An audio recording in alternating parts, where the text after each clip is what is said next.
Hi, this is Tim Brando with a reminder. Those of you on Tide 100.9, look out. You're about to feel the buzz of Stingray. This is Stephen Ray, a.k.a. Stingray, coming to you live from Tuscaloosa, Alabama. I'm Heath Hopkins. I'm here in DeSoto County, Mississippi, right outside of Memphis, Tennessee. You know, Mark, I'm going to put you on the spot. Do you feel that responsibility to pay it forward and give some kid a chance coming up in the ranks, kind of like Tony did for you? Why do you think I'm talking to Stingray tonight? Thank you, man. I appreciate that. No, I mean, look, no. Hey, Stingray, Here's the deal. When you get involved with Texas, it's like getting married to a stripper. and let me explain this. It looks good. It's kind of sexy on the surface. Yeah. But then you get the baggage, you get the drama, you get all that eventually comes with it.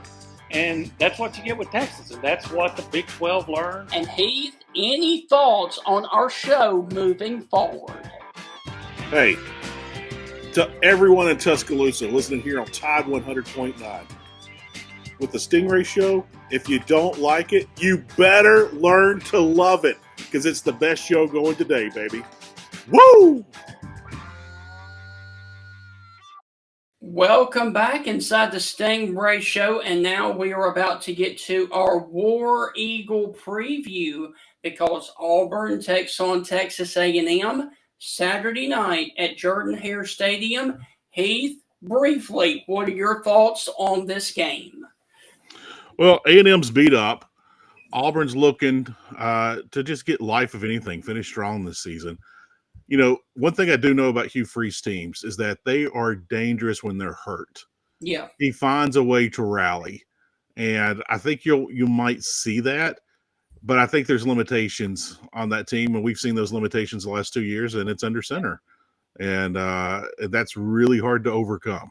Yeah. And so with that, I have no idea. Hey, Stephen, this season that we've had this year, I would not be surprised by anything. If you told me that you were in the DeLorean and you and Doc Brown went back into the future and came back and you told me Auburn won this game by 45 points, I'd be like, what, really? I'll watch it. Like, it would shock me, but I wouldn't be overwhelmed. Right. Like, oh, okay. Well, that's the typical season we've had this year. So with that, I expect nothing from any team in the SEC, and I don't count on anything from any team in the SEC. All right. So to join us to talk all things Auburn, we are about to be joined by a member of the Next Round Auburn coverage team. Ladies and gentlemen, please help us welcome back to the Stingray Show, Kyle Rush of The Barn. Kyle, how are things with you outside of Auburn, Alabama? It's going great, man. Been missing you. It's been a while. Glad to jump on here and talk some ball. It's exciting.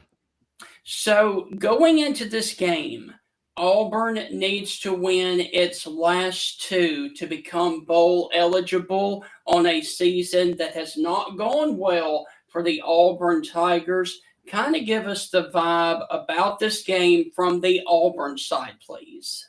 Well, number one, anytime you can come home and get to play a night game, which that was changed. It was supposed to be like a mid-afternoon game, and now it's going to be a night game. Believe it or not, Auburn has not had one conference night game this whole year. So I know the crowd's going to be fired up for that. I know the team's going to be fired up for that. It's a big recruiting weekend. You know, with the new recruiting calendar, this is Auburn's last chance to host visitors. So there's a lot of, you come off a big offensive day. I mean, it was a great defensive day too, but you have a good offensive output regardless of the opponent.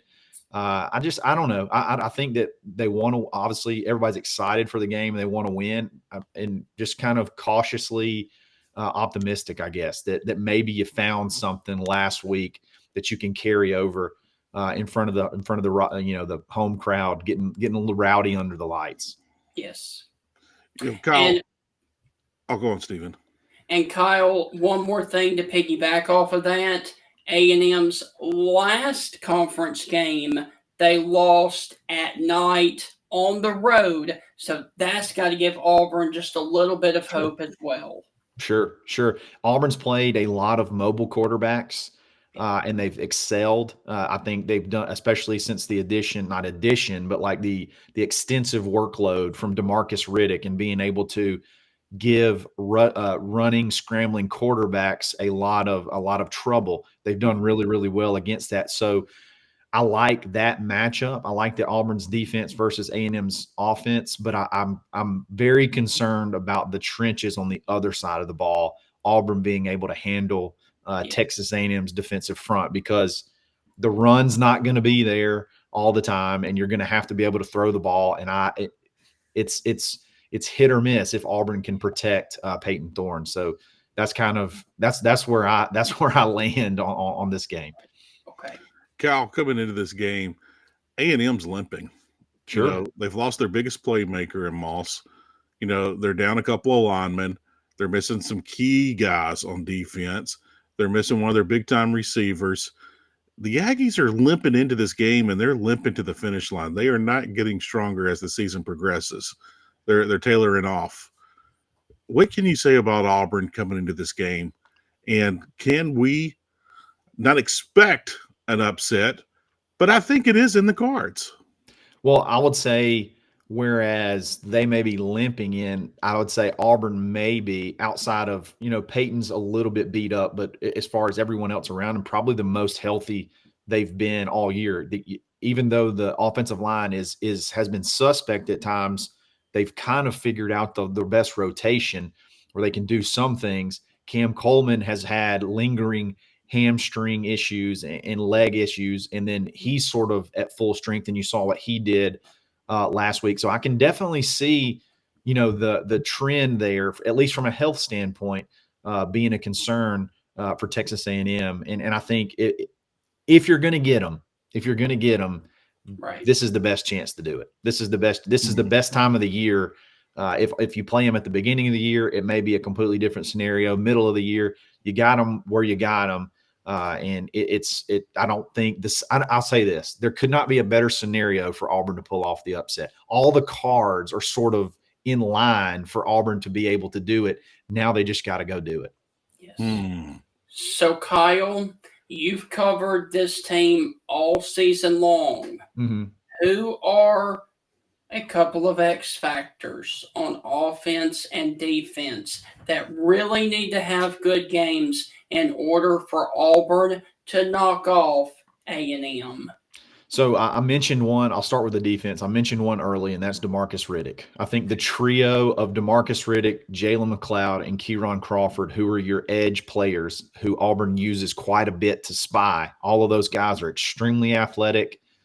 They can play on the field at multiple times, so you don't really know who's the spy at times. I think that's going to be sort of the key to being able to contain Marcel, because where he succeeds is when he can get out of the pocket and when plays break down.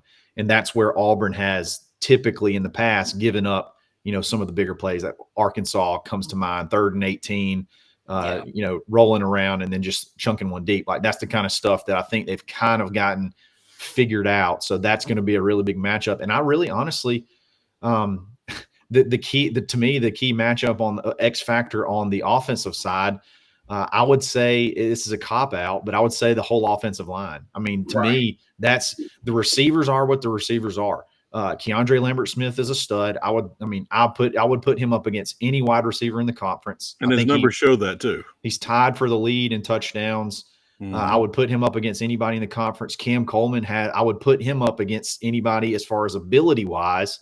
And then you have the change of pace, Malcolm Simmons, who can take a screen and go 80 yards in a blink of an eye. So I think the whole thing comes down to the offensive line, and can you protect Peyton? Because Peyton's shown that if you can give him time, he can distribute the ball and make good decisions. But adversity is where he struggles a little bit when the bullets are flying and he's got to move off of his mark a little bit, and that clock starts speeding up. That's when mistakes happen. And that's when the offense sort of bogs down. So I would say offense, the X factor is definitely Auburn's offensive line and how that plays out. And then on defense, you're looking at your edge guys spying the quarterback. Yes. Looking at this, Kyle, I'm looking at the stats right now for Auburn and the receivers mainly. The one thing that jumps out at me immediately is Fairweather, the tight end. His longest is 43 yards. Coleman, his longest is 47 yards. Simmons, his longest is 57 yards. And Keandre Lambert-Smith, his longest is 67 yards. So the big play offense is still in effect. Now, I haven't done my research on this. Are any of those long plays, did any of them happen in an SEC game? Yes. So Keandre Lambert's, I would say if you actually look at the stats and filter by only conference games, Auburn's towards the top of the conference in 20, 30, and 40-yard plays. Keandre Lambert-Smith, I can think off the top of my head, had a 60. I think his long touchdown reception was against Arkansas when Auburn made a quarterback change and was kind of trying to come back into that game.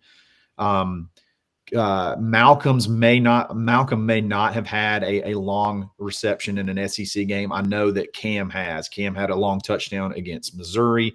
He had a long touchdown against Cal, which I know that's a Power 5 team. That's not a right.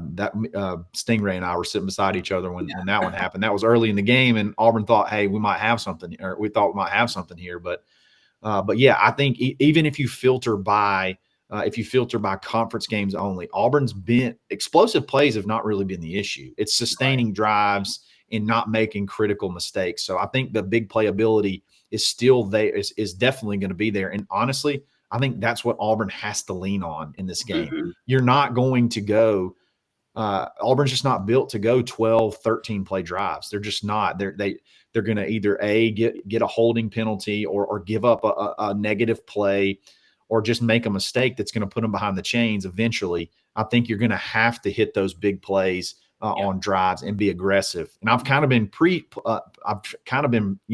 preaching for that since the Georgia game. Ever since Georgia, they've kind of gone to this protect the ball mode, small ball stuff, and it's just not worked. It worked against Kentucky, but other than that, it's looked predictable. It's not explosive at all, and it's easy to stop. And I think last week they really aired it out and got it to their playmakers. I think you're going to have to do that again to have a shot. So, Kyle, we're up against our last break, and when we come back, we are going to continue to dive into this matchup and talk about Auburn. That's on the other side of the break. You're listening to the Stingray Show. We will be right back to finish up the preview of Auburn and Texas A&M with Kyle Rush right after this.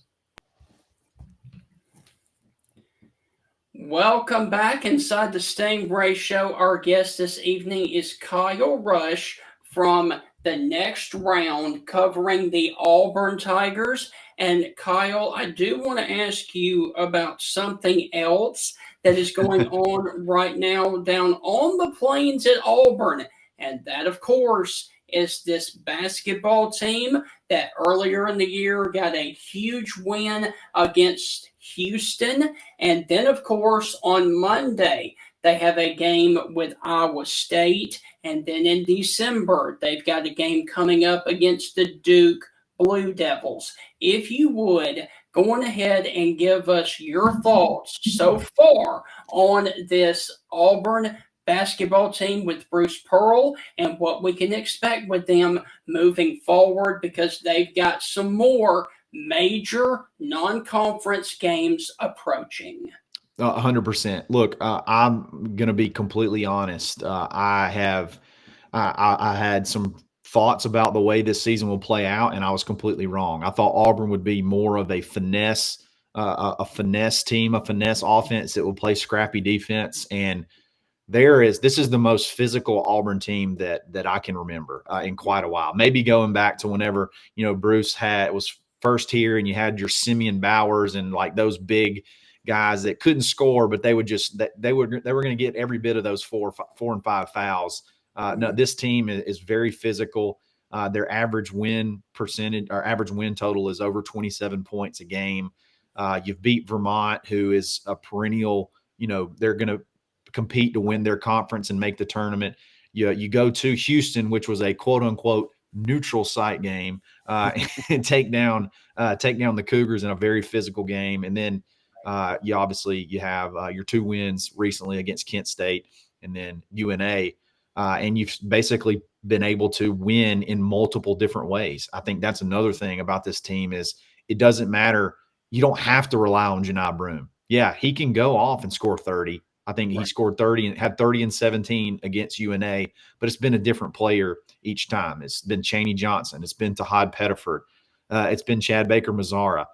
There's just so many weapons on offense. It's one of the most complete rosters on the off, from especially 1 through 5. But from the guard standpoint, one of the more complete rosters that I can remember. I mean, this team's built to have sort of a similar impact, that play a similar type game, but maybe be even a little bit more physical than that 2019 Final Four team. They've really impressed me with the intensity on defense, playing physical, and then probably the most impressive thing has been the development of Chaney Johnson. And I think that at the power forward position and his ability to be a scoring threat. I thought he would just be sort of a rebound and defense guy, but no, he can put 20 on you now. He's really worked on his inside game, worked on his jump shot, his all that good stuff, and obviously he's a physical freak as well, and he'll put a highlight dunk on you in a heartbeat. So it's a fun team, man. I'm very excited to go to Maui. You take on Iowa State, and you're probably looking at playing North Carolina after that, and then you got a chance to probably play UConn or Michigan State if you win all those. Like, you're talking a chance before conference season start. You're going to play just about every blue blood that there is to play, and I think Auburn probably is going to be favored in most of those. Kyle, I'm going to ask you very quickly a follow up to that. Yeah, you said that you're very excited to go to Maui. Who is not ever excited to go to Maui? Well, I'm not going. I'm not. Let me rephrase that. I'm not going to Maui. I'm excited to watch this team compete in Maui. How about that? But yeah, totally. That'd be a fun trip for sure. Kyle, would you please give us a quick breakdown of Iowa State and Auburn Monday night there in Maui that begins at 8 o'clock local time right here on ESPNU? Yeah, I mean, I'm going to be honest. Iowa State, I looked at some of the teams they've played that I've never even heard of them before. Like they're playing colleges that have 7 or 8 initials. Like I don't know, I don't know a lot of the teams that they've played, but they've won convincingly. I think their average win total is well over, like I think over 30 points. Mm-hmm. They seem to me to be more of your traditional tough defense, small ball type offense. They're going to have really good guards, and that's going to be, I think the guard matchup is going to be the key, because if there is a weakness on this team, this Auburn team, I don't think Auburn has a true point guard. Right.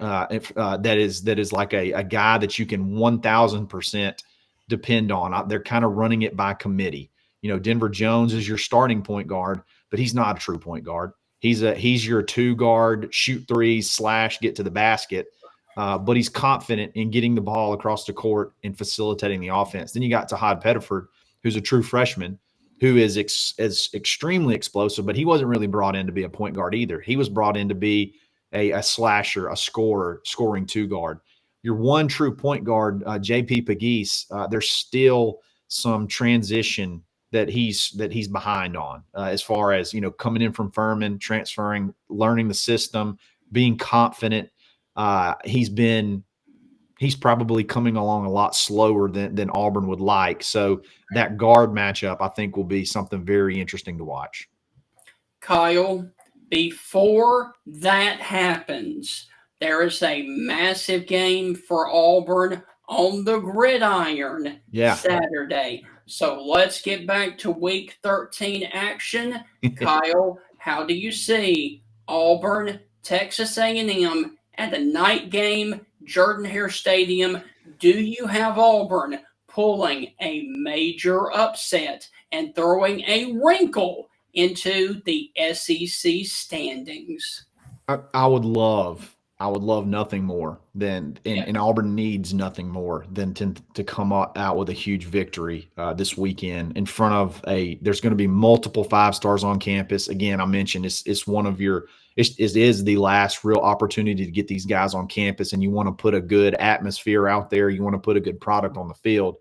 again, I just really am concerned about our Auburn's offensive line versus Texas A&M's defensive line. That to me, if it goes bad, it's crazy to me. The spread's only like 2 points, and in some places it's down to like 1 point. It's almost like a pick 'em. I would think I would give A&M at least a touchdown or just under a touchdown.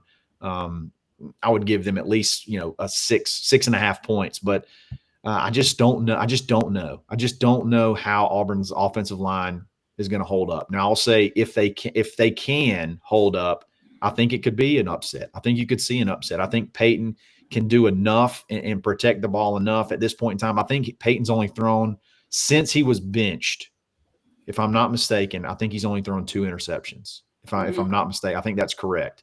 He threw, and really only one of those was really on him. He had one go off his receiver's hands. So he's protected the ball. And then last week they kind of started pushing it back down the field a little bit. And Hugh said in his press conference, I think we're trying to give too many looks and we're trying to do too many things, and we're not just being who we are. And when you do that, you start playing without a ton of confidence. And I think there maybe go back to, if we turn it over, we turn it over, but we got to do it the way that we do it. And that's, tempo, getting the ball out quickly, and then pounding Jarquez at the opportune time and seeing what happens. I mean, that's the only way you can really, that's the only way Auburn's going to have success over these next 2 games, is just throwing all sheets to the wind and just being who you are. Throw the ball.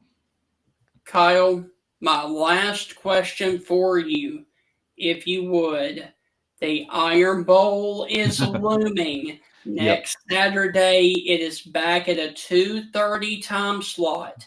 Give us an early preview of how you see Alabama and Auburn in Tuscaloosa. I think that game could be extremely interesting if Auburn finds a way to win this game against Texas A&M. I think it makes that game a lot more interesting. They're very similar. I think Texas A&M has a much better defense than Alabama, a little bit more talent up front.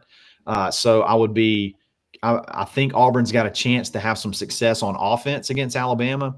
But on the flip side, I think Alabama is vastly more explosive on offense, no matter what you say about no matter how good Marcel Reed is. He's no Jalen Milroe.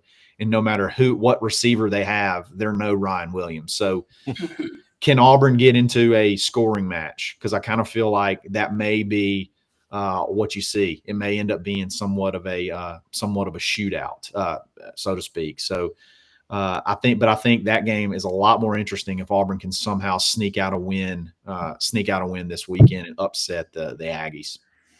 Cal, I'm putting the cart well before the horse. Let's say Auburn beats A&M this weekend. I think it's very possible. The Iron Bowl, let's just say it goes south. Where is Auburn's graduation rate to maybe squeeze in on the backside of a bowl game? We've seen SEC teams do this before. Mississippi State at 5-7 played Miami of Ohio down at Tropicana Field in Tampa Bay. Not only did they get to go to a bowl game, they went to one in Florida. It was indoors with wonderful weather. Yep. I think Auburn would be a prime candidate for that. So the graduation rate is high enough that Auburn could slide into one of those 5-7 bowls. I think from what I understand, that would be the case. They would be lobbying for one of those 5-7 games if that were to come, and they would accept it, obviously. And I think they would be a part of the groups that would be considered. And I think that would bode well for Auburn, because typically Auburn travels well, and I think they'd be a pretty attractive bowl team if that were the case. Interesting.